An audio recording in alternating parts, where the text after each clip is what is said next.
Tim and Tony podcast brings you the Mild-Mannered Movie Review with your hosts, Tim and Tony. On this week's episode, we will be talking about Rookie of the Year, along with everything else happening in the geek world. Are you not entertained? But tonight, we dine in hell! Great Scott. You play ball like a girl! Are you good? We're on a mission from God. Life finds a way. I have come here to chew bubblegum and kick ass. And I'm all out of bubblegum. Yippee-ki-yay, motherfucker. We came, we saw, we kicked its ass.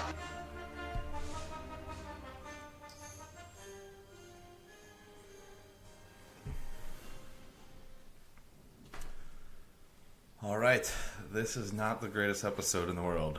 This is just a tribute. It's just a tribute to the greatest episode in the world.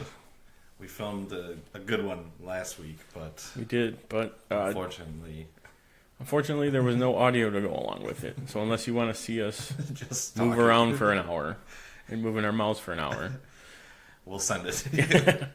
contact us and we'll get it sent to you. And you can hear all the intros. That's it. All right, so let's jump right into our first segment. Clark Kent, just a mild-mannered reporter. He doesn't want to be famous, and I'll make him infamous. General, haven't you ever heard of freedom of the press? I'm not a cop. I'm a reporter. Gossip, rumors, panic in the streets. We're lucky. Vicky Vale. I'm intrigued by Alex's giant bat story, so I've done some... The Batman. Nobody cares about Clark Kent taking on the Batman. It is not. I resent that. Slander is spoken. In print, it's libel. The police won't help. The press has to do the right thing.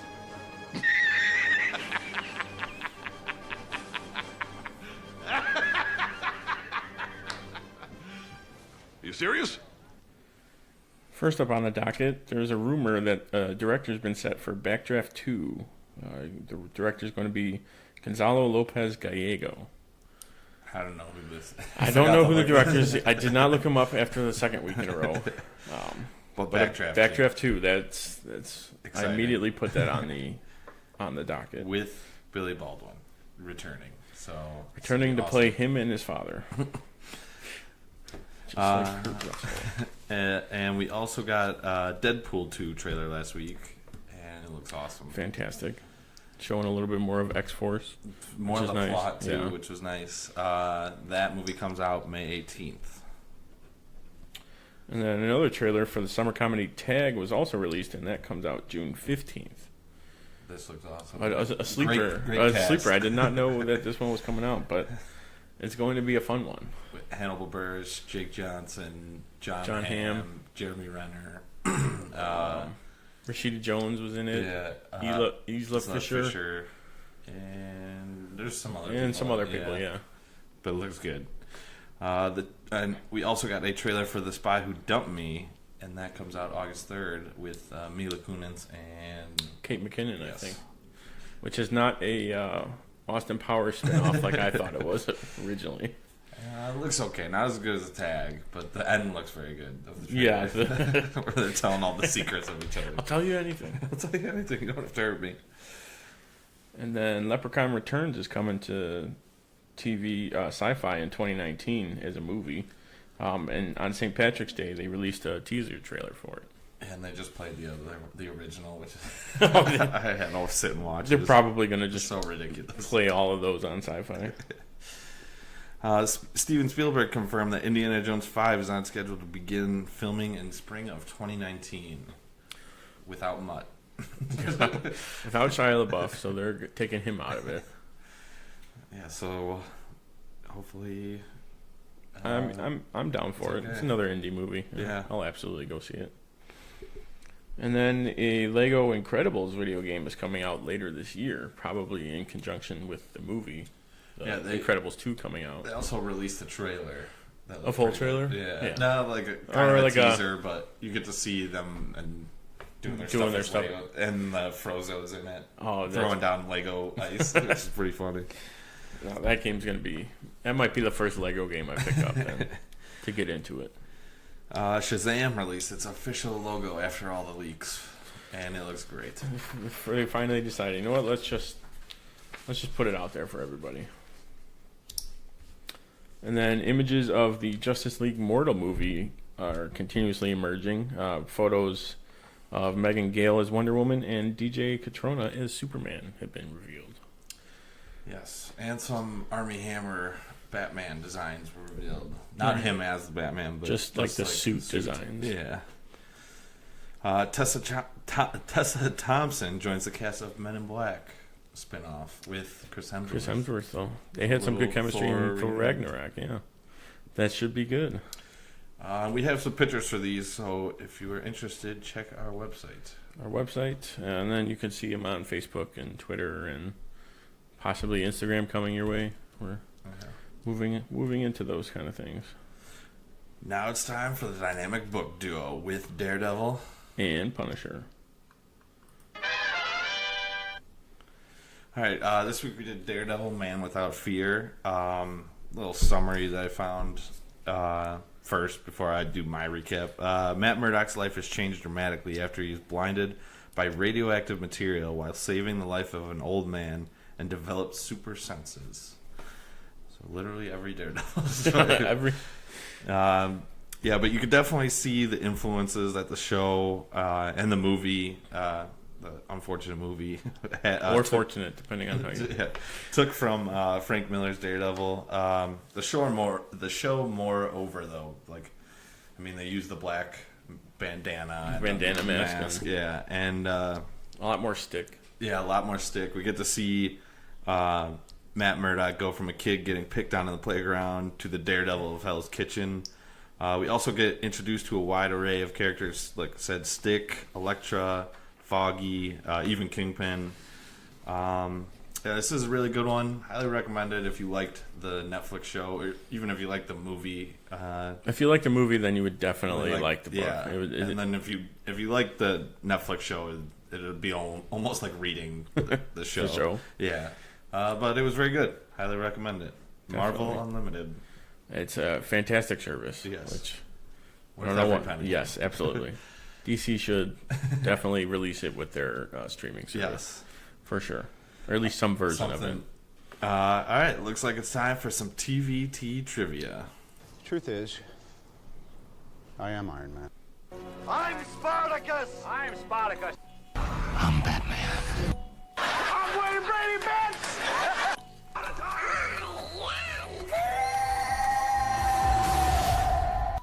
I am your father. I am vengeance. I am the knight. I am Batman! I am the Clit Commander. I am Groot! Yes, I'm Batman. I'm rich, biatch!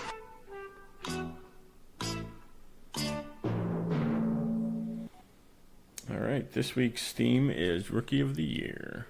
Give them the cheese! Stinky cheddar! All right, so we're not going to redo this because it would be impossible. Yeah, to recreate. we would all get all points, which is not too far off from what actually happened. Yeah, we did actually for the first time ever get both the Who Am I on the first guess. We did. My Who Am I was Amy Morton. Mine was John Candy, and we both guessed it on the first guess. But we'll give you a little recap of what we scored.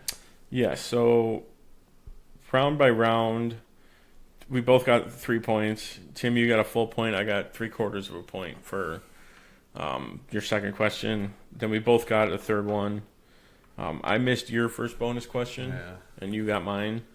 And then I got a third of your bonus. Who's the three big whiffers? The big whiffers, yeah. Barry Bonds. I got the non-juicing Barry Bonds was my answer. So starting off before last week, Tim had 52.49, and I had 49.73. After this week's scoring, you, Tim, have 58.49 points, and I have 54.81 points. So I'm only down 3.68. Getting there. Moving into, I'm slowly catching up. We'll hopefully soon I will be fully caught up with you. Hopefully not. We shall see. The next week, I have a feeling that you'll be doing much better. I don't know. This is a tough one. It's a tough one because I think we both know a lot. Exactly. All right, it's time for the main event, the moment you've all been waiting for. Our review of Rookie of the Year. Give them the cheese! Stinky cheddar! All right, when an accident miraculously gives a boy an incredible, powerful pitching arm, he becomes a major league pitcher of the Chicago Cubs. Very believable. Yes. Especially before the last 5 or 6 years. All right, I'll do my 5 first. Yeah, we'll do that. Yeah. All right, I loved my first one is Henry up to bat when they're all saying, "Oh my God!" It's the 3 different people saying just cutting to everyone. And then what is it when his mom's like that piece of, and then Rocket yells shit. Shit. That was good. Henry on the base after he gets walked. Pitcher's got a big butt. Stealing, and he's running so slow. Which every little leaguer picks up, either from seeing the movie or from just listening to other people say it. It's one of those that everyone gets. My number 3 is Daniel Stern, the director. Fantastic. And the pitching coach. Surprising director, too. Yeah, I didn't know that until we jumped into this. Then my number 4, the old hidden ball trick. Works once every... at least once a game, maybe once a couple weeks. And then number 5, the montages of Wrigley. Because they film these all during real games. Yep. And you get to see Wrigley in the 90s. Yeah. Which is much different. Like that clubhouse that the owner was in. Oh, yeah. That's nowhere. That's nowhere. My honorable mentions, George, which I got some quotes from George later. Some interesting quotes, we'll put it. Yeah. And then Gary Busey's mustache. Was it fake? Was it real? We'll never know. Did they CG it on? I don't know. If they did, it looks better than the Justice League one. I can say that for certain. My top 5 points. Number 1 is the father from Night at the Roxbury, being like the nephew of the owner. My second... Don't look related at all. No, not in the slightest. My second one is how the manager calls him a different name every time, and then when he finally gets it right, he's like, "What did you call me?" What? When he's relieving Rocket.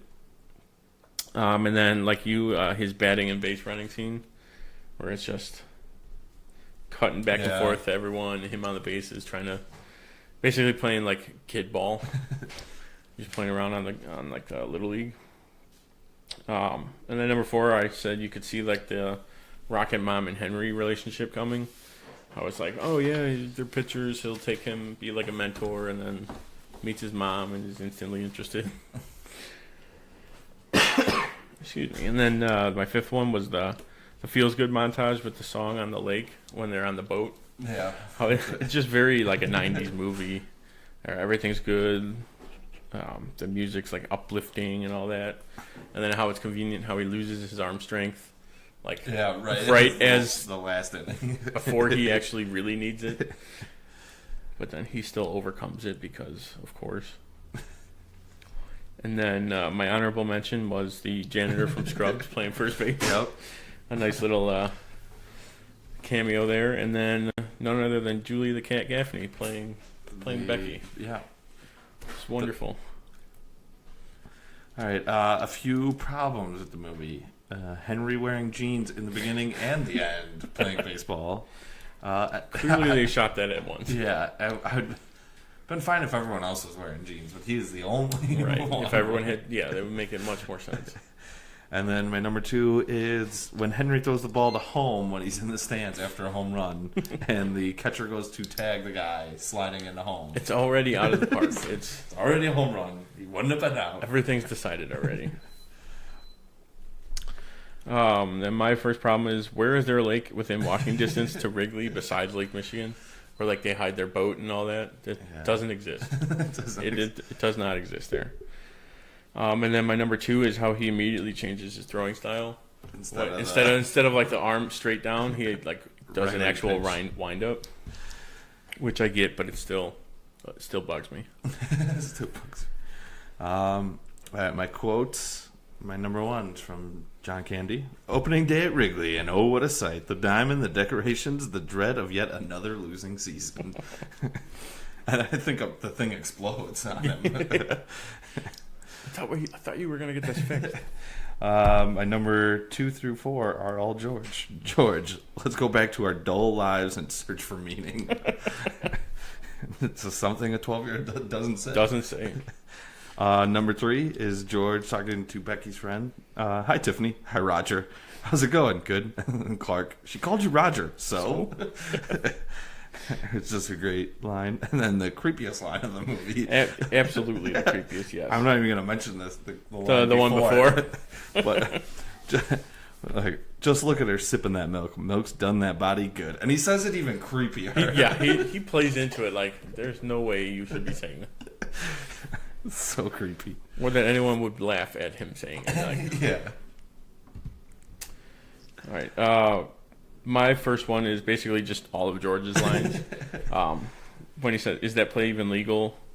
When Henry throws the ball like the complete opposite way, and then when they're at the doctor's office, he goes, "Did he say funky butt loving?" And then when the manager meets Henry, he goes, "Hey kid, how'd you like to play for the Chicago Cubs?" Just a nice little line there. And then. I'm just going to play it because this is one of my favorite. Give them the cheese!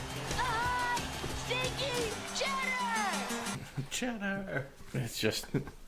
It's just great. And then my fourth one is, it's all right, it's Chicago. We get used to this kind of thing. Where like I think he like walks the first two guys, or he walks in or gives up to Homer, walks a guy, and then hits another guy. All right, now we're going to do some recast characters. All right, we're going to recast Henry Rowan-Gardner and Chet the Rocket Stedman. So mine are going to be very Stranger Things oriented. Yeah. For Henry, I'm going to do Finn Wolfhard. I can't remember his name in Stranger Things. Mike. Mike. And then for Chet, it's going to be David Hopper. Fantastic choice there. I think I did 2 for each on mine. For Henry, I did Jacob Tremblay, the kid from The Room. Mm-hmm. And then I also did David Mazouz from Gotham, who plays Bruce Wayne, we'll call him. He's not Batman yet. Almost. He's getting there. And then for Chet Stedman, I did Josh Duhamel, I'll call him. It's either Duhamel or Dumel, whatever. And then I chose Eric Bana. I thought he could do the grizzled old veteran, and then to the nice guy. Thought he could pull it off. I like it. Any final thoughts? Yeah, I wrote it down. I find it always interesting how they do sports films, like how they film it. Yeah. Like for this one, they filmed in between the doubleheader. Yeah. Between the Cardinals, so they could get footage there, which was I hadn't thought of it. I'm like, oh, that's genius. That's perfect. The fair foul scene, where it's basically like him batting, but it's just different cuts between them saying if it's fair or foul. And then since this was the first time I'd seen the movie, remembering everything, the mom was the baseball/softball player instead of his father. So she was basically telling all her old stories of when she used to play, and it makes sense that the floater quote. Yeah, since Scruffy McGee, I haven't seen a floater that good. So those would be my final thoughts on The Rookie. Give them the cheese! Stinky cheddar! All right, so this week we're gonna rank our top 10-ish baseball games. 10-ish, baseball movies. Yeah. Top 10 baseball games. Baseball games. All the playoffs in 2016. Oh yeah. All right, I'll go first. My number 1 is Major League. Wild Thing, can't go wrong. Great movie. Number 2, The Sandlot, of course. The best. Number The best. That way. That way. Number 3, The Rookie with Dennis Quaid. Number 4, Moneyball. It was a different take on baseball. I liked it. Still very good though. Yeah. Number 5, Hardball. Keanu Reeves. Can't go wrong. 6, Field of Dreams. Had to make. This is why I went more than 5 because Field of Dreams didn't make the top 5. It has to be on there. Number 7 is this movie, Rookie of the Year. Number 8, Angels in the Outfield. Fantastic. Young Joseph Gordon-Levitt. And Danny Glover. Yeah. Who plays the exact same manager in this movie. And then number 9, 42 with Black Panther. Yep. And 10, A League of Their Own. There's no crying in baseball. There's no crying. Probably the most quoted. The most quoted line ever. Those are my top 10. So my top 8, we'll go with. Number 1, The Sandlot. It's just probably the greatest baseball movie, in my opinion. Number 2, Angels in the Outfield. And 3, I put this movie Rookie of the Year. After the first watch, I think it deserved a top 5 at least. Yeah. Number 4, A League of Their Own. And number 5, I put Benchwarmers. Just another slapstick comedy about baseball. And speaking of that, Bad News Bears, and I lumped both of them into one. So you have a top 9. A top 9, yes. And then number 7, Fever Pitch. Shout out to Jimmy Fallon's only acting, main movie acting. And then I put number 8, Basketball. That's a good one. I struggled putting it on the list because if it's a basketball or baseball movie. But that's why it's at the bottom of the list. So you have 8.5. Yes, 8.5. 9.5. Or no, 8.5. You're right. All right, so that's been our shortened version of our show today. Hope you enjoyed it. Don't forget to subscribe to our YouTube channel, Tim and Tony Talk, and leave us a comment. You can also find us on iTunes, Stitcher, Google Play, and TuneIn. And make sure to give us a rating. Also, you can find us on Facebook at facebook.com/Tim and Tony Talk, and follow us on Twitter at Tim and Tony Talk. Visit our website, timandtonytalk.com, to keep up with our blog and podcast. Remember, share this with your friends. And make sure to join us next week for the Mild Manner movie review when we discuss Caddyshack. Same bat time, same bat channel. Thanks for listening. I'm Tim. And I'm Tony, and we are the Dynamic Duo. Good night.